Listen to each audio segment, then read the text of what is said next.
Recording studio Padrauna Padrauna Padrauna.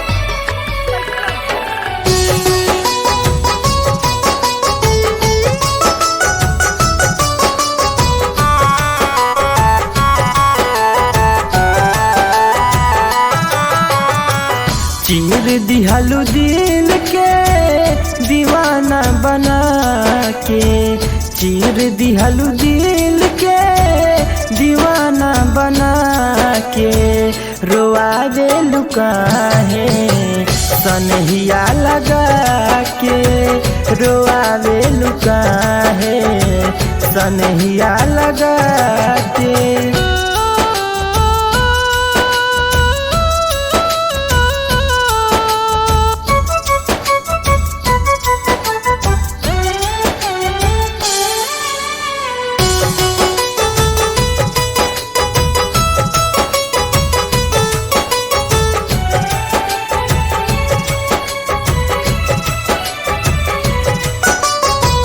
जब से दीवाना भइनी गोरी तोहार हो, मुश्किल भइल बा गोरी जियल हमार हो।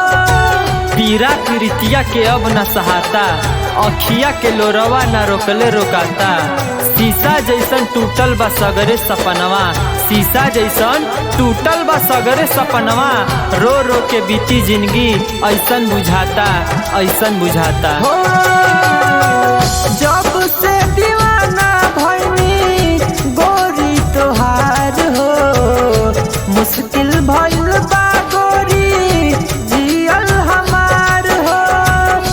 बेदर्दी दोसारा के आपन बना के, बेदर्दी दोसारा के आपन बना के, रोआवे लुकाहे सनहिया लगा के, रोआवे लुकाहे सनहिया लगा के।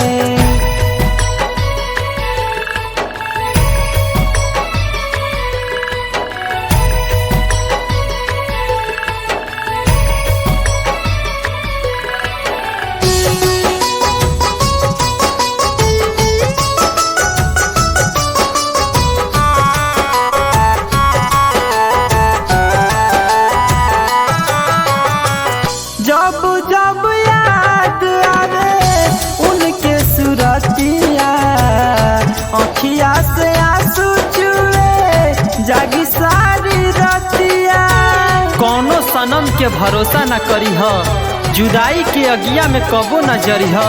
जे भूल जाए तोहरा के आपन बना के, जे भूल जाए तोहरा के आपन बना के, ऐसन सनम के याद जन करी ह, याद जन करी ह।